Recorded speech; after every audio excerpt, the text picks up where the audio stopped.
Welcome to Dying in Grace. Our show is dedicated to educating our community and the community at large about end-of-life issues and all aspects of death and dying. We believe if we talk about this taboo subject and bring it out in the open, we'll be able to reintegrate death into life as part of the natural cycle as it used to be many, many years ago. My name is Arlene Stepputat, and if you're interested about my own experience with death and dying, you can go to our website, dyingingrace.com, and watch a 3-minute video clip about my own life under the biography about me. We also invite you to follow us on Twitter at dyingingrace.com, and you can also see us on TVSB. Other episodes will be airing. Each week we bring a community expert, and this week I'm happy to invite my friend Babetta Daddino, nurse, to talk to us tonight about advanced care planning. So thank you so much, Babetta, for being here. I am so grateful to be here. Thank you for inviting me. Yes. You are a nurse, and can you tell us a little bit your nursing, because you're doing advanced care directives, but your nursing kind of set you up a little bit for the work you're currently doing. So could you tell us just a tad about what you were doing just before advanced care directives? Just before advanced care directives, I was working for the last 20 years in the arena of hospice and end-of-life care, and spent my time with visiting nurse in hospice as well as Serenity House, and as well as different areas of hospice in the nation. So you saw families at all different stages of planning and preparation for end of life. And now part of what you're called to do is advanced care planning for people. And I'm wondering if you can tell people what advanced care planning really is. And you know, what does that mean, advanced care planning? And why is that even important? Yes.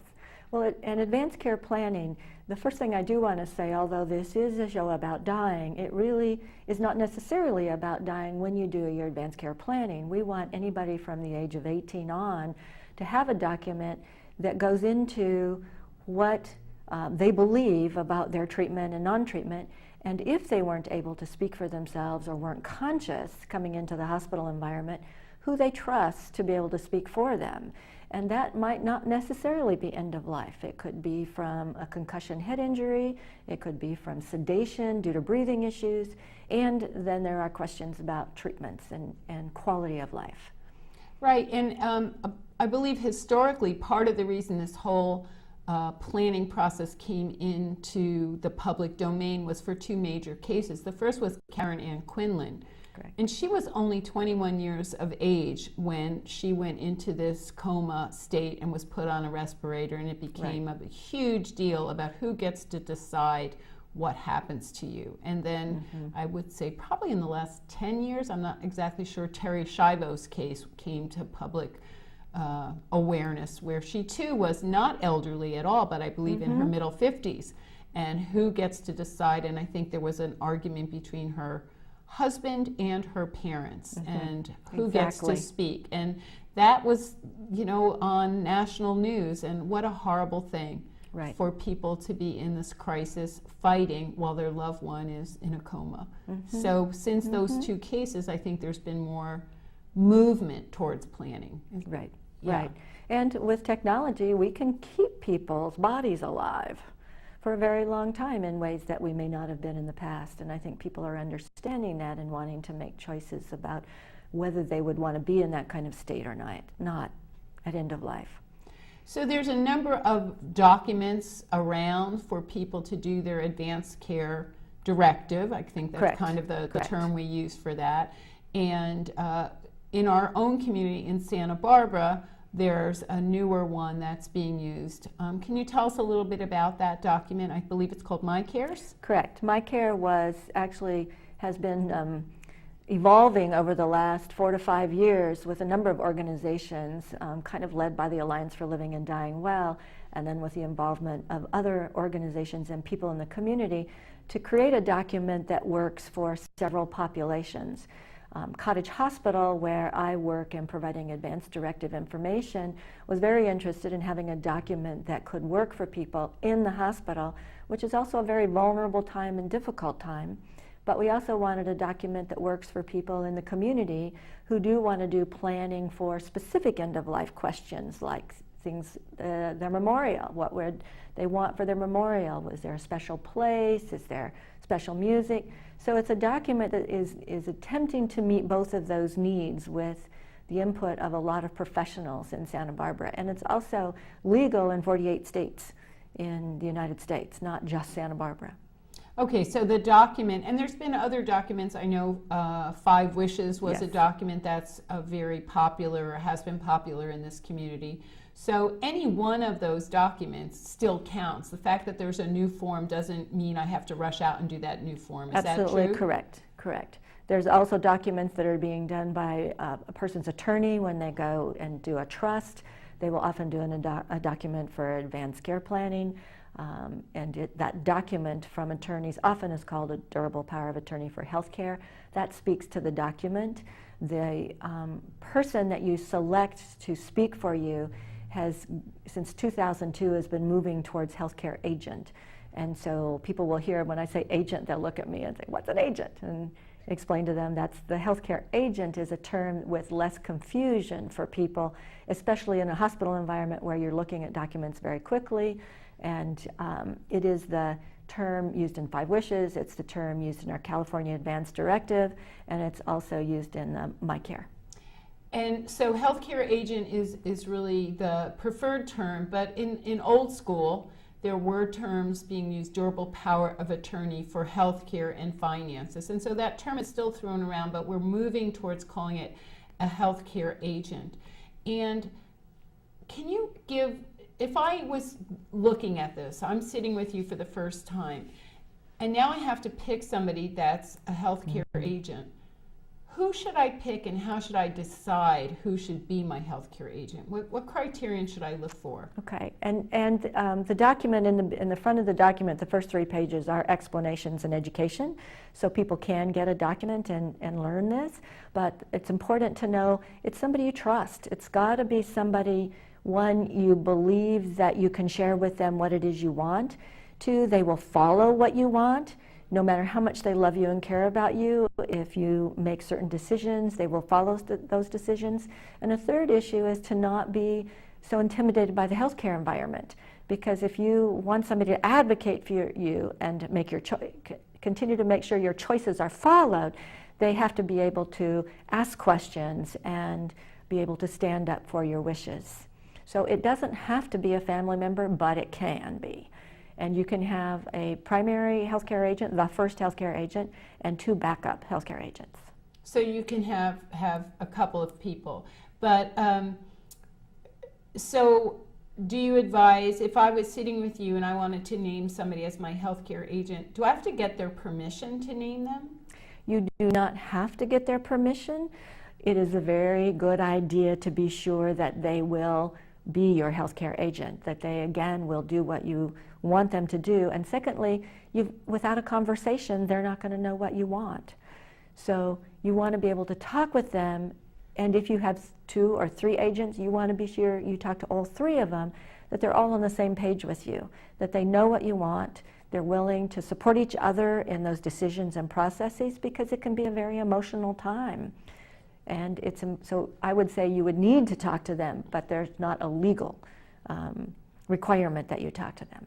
Well, I can say from my own personal experience, I was a healthcare agent for a friend of mine. She asked me to do it for her. She was quite older. She was in her 80s. She had 2 children that lived on the East Coast, and she felt more comfortable with me being right here, accessible.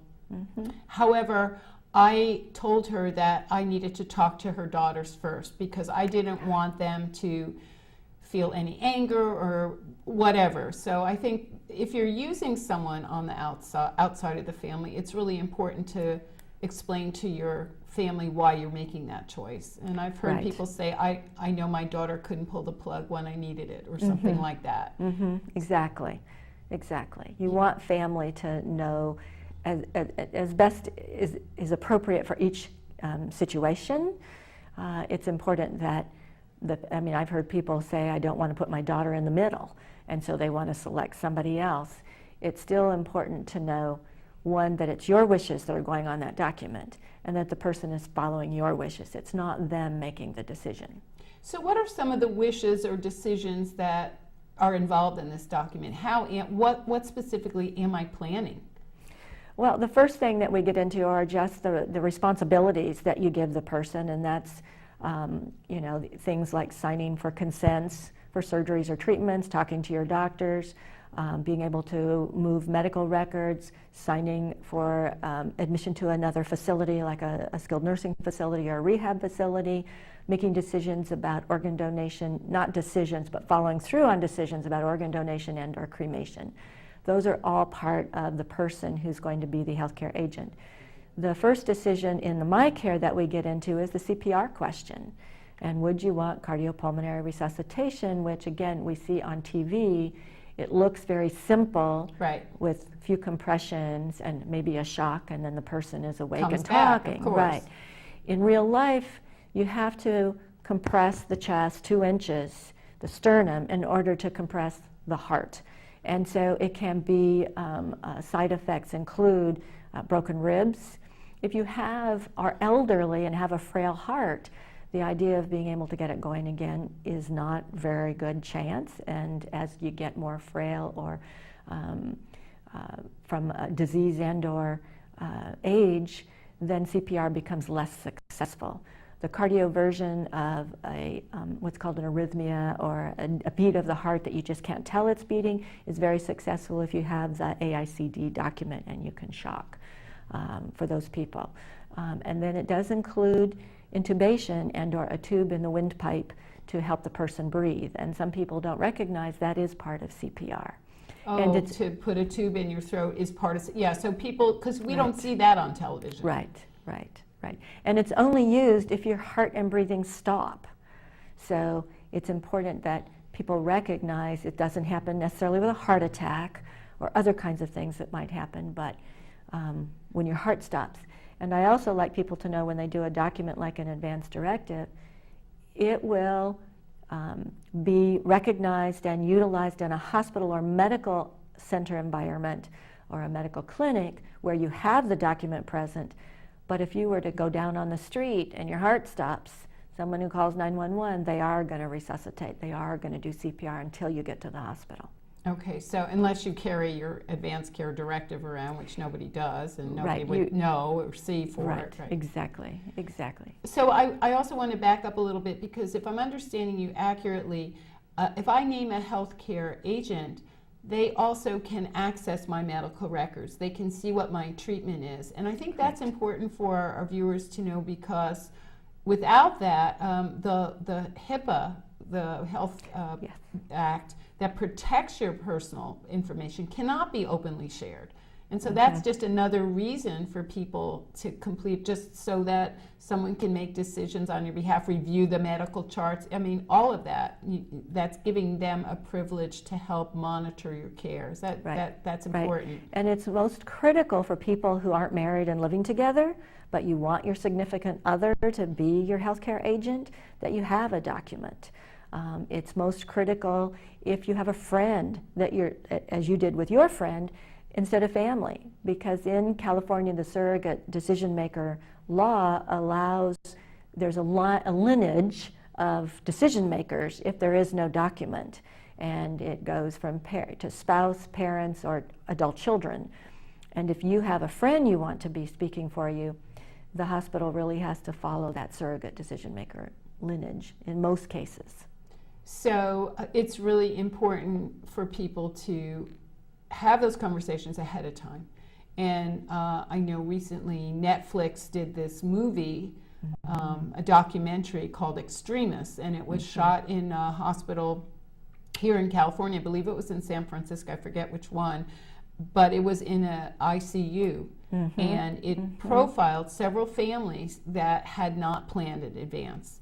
And now on the fly, they're trying to make these decisions in the midst of everything else. And it's hard to watch, but important to watch at some level, to just kind of give us the push about why we should be making these decisions early on.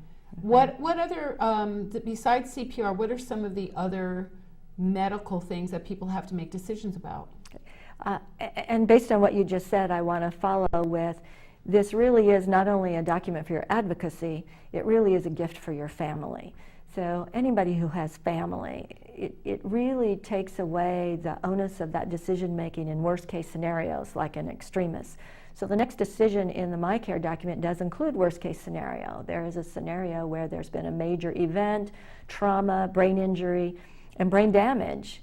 And the physicians are saying to the loved ones that this person's brain is not going to recover and they need to be kept alive via a ventilator, could have to be kidney dialysis, could be a feeding tube, and what does the person want? And so the decision the person is making by saying either way, yes, I want to stay on the machines, I want to be kept alive, or they're saying, I don't want to be kept on machines, please pull the plug, if you will, or please stop what's been started.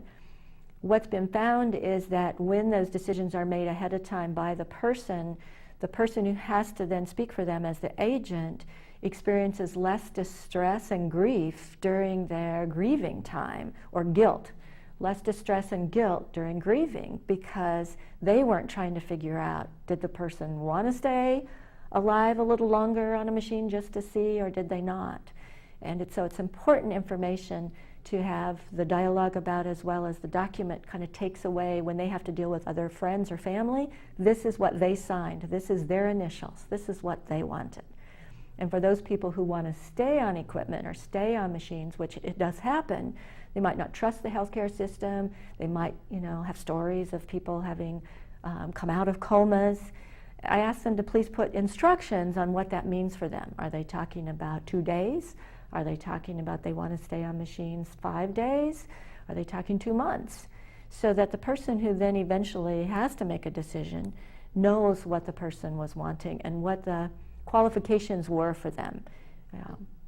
So part of in this discussion with the person who's going to be your healthcare agent is not only talking about the quantity, how long I want to stay alive, but the quality Correct. Of the life I want. Correct. And what are my values about quality, Correct. Quality of life, and so those are important discussions to have. And one of the things that comes up for me too is in encouraging younger people to do it. I'm thinking of people that do extreme sports, mountain climbing, and all these kinds of things, and for them to give this gift to either their parents or their best friend or their significant other, where there isn't a marriage but there's a connection, is really important. And part of what is hard is to get younger people to understand that you too walk with death, the unknown. It's not just when you have gray hair and you're in your 70s or 80s or whatever, that all of us need to be thinking about that. You have this big pink form, and I wondered if you could tell us what that is and how does that fit into the end-of-life planning? Well, this form, called the Physician Order for Life-Sustaining Treatment, is developed in the state of California, and it really is a form that takes the patient's wishes home with them. It's a simple form. It's a physician's order. It doesn't require any other signature but the patient and/or their advocate, their healthcare agent's signature. And this even gives it a little more leeway, because it can be the legally recognized decision maker for that person. So in a situation where you are the significant other, you would be able, and your other is not able to sign a form. It may just be they're too weak to sign, and they agree with what's on here, then they could sign the form for them. As a physician's order, the one area where it's most important is the do not resuscitate or allow natural death. In this particular case, if a person has decided, anybody has decided they do not want CPR, cardiopulmonary resuscitation, and intubation for cardiopulmonary arrest, and they want to allow natural death, a POLST is the form that will give them that peace at home, because it's under, again, legislation or regulation. An ambulance is called to your home, say you fall and now your heart stops. If the ambulance shows up, they must resuscitate you unless you have a POLST. So the POLST, as a physician's order, they can listen to. They can't listen to an advance directive. So that's something people need to be aware of once particularly they've decided they do not want resuscitation.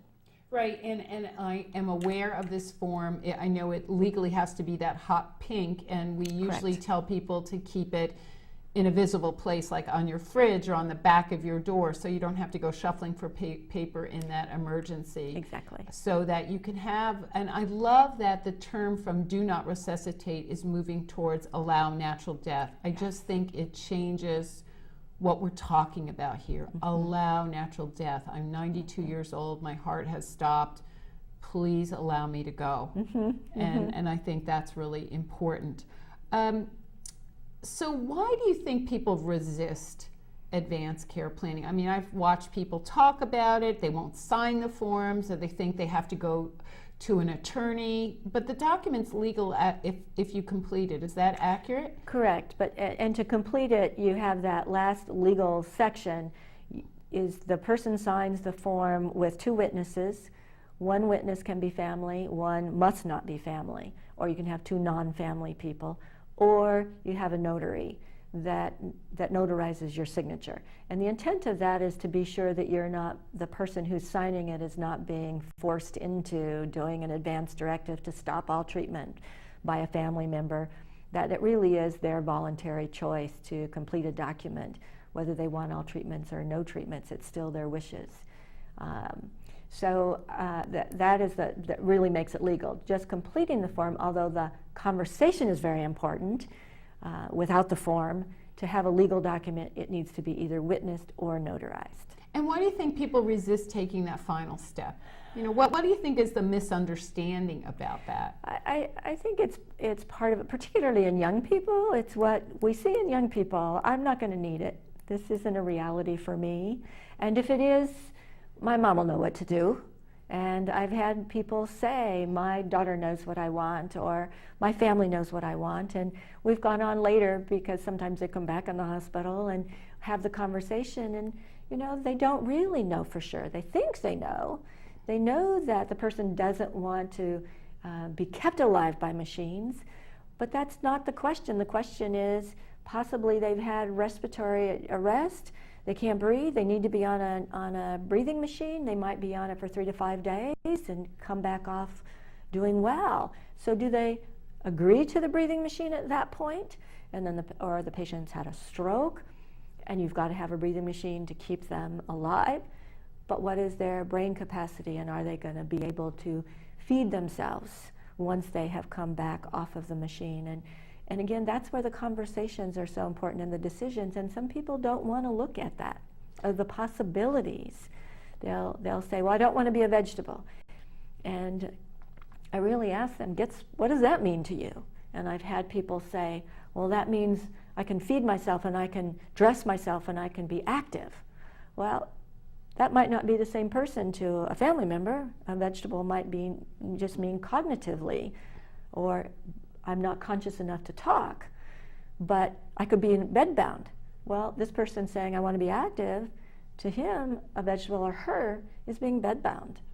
And it's so important to have those specifics, and people, it's, as you say, it reeks of death, it reeks of the end of life, even though it may not be, but it's scary.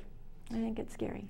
I think it's scary, and I think it's where our mythology and our magical thinking happens. If I talk about death, then I'm inviting it in. Correct. You know, there's that kind of like, if we don't mention it, then it won't happen here, and then we find people that are regretting that they didn't have those conversations. So what tips do you have? Do you have any suggestions about how people could get started talking to their family? I mean, there's some resources that I'm aware of. I just want to mention there is a website called The Conversation Project. Yes. And that helps to start the conversation. It has a toolkit. You can just go online and look at it.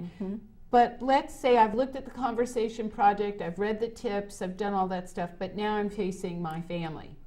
You know, I have all the stuff, but how do I dive in? Do you have any ideas to help me take take the plunge, as it were?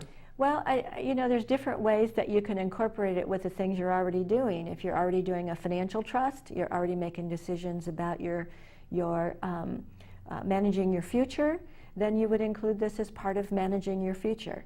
And these are things that I've really thought, and things that you'd want to say, I've really thought about. I really want to be able to identify who's the one that's going to be able to make the decisions that I've made, and be able to talk about how you feel about these decisions, and can we all get on the same page with these decisions. And you're going to have different reactions.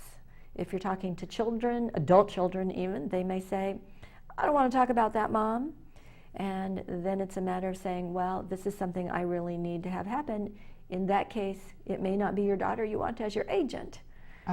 And you have to then decide if that's going to work. And you can even say that to her. And then if she says, but I really want to be there for you. Again, it's being able to recognize it is a difficult conversation for people. And there may be some resistance to start with. And it's okay if you don't get it all done at once. You can take it in, letting them know this is something that's real important to you and you want to move forward. Well, I also think that at least starting out, especially if you have more than one child, because they might have different opinions, and there's animosity, yes, or how did you know this, and so to start to look at it, and it is tricky. It really is tricky, but tricky. It also is a gift for people, and it's hard for us to say, well, planning about what I want for my funeral or my health care is a gift to my loved ones, but in fact it provides them a roadmap of kind of where I would want to go, but I can't drive myself right now, and I'm putting you in the driver's seat. So there's some importance about that. Well, Babetta, I want to thank you for this most informative time with Advanced Care Directives. I want to thank Babetta Daddino as my guest. I also want to thank my crew, Elliot Jacobson and Michael Nicholson back there, and TVSB for the opportunity to offer this program to the community. And Babetta, we have the Book of Living Love. You might want to put a name of someone you love in our book. To live in hearts we leave behind is not to die. Thanks so much.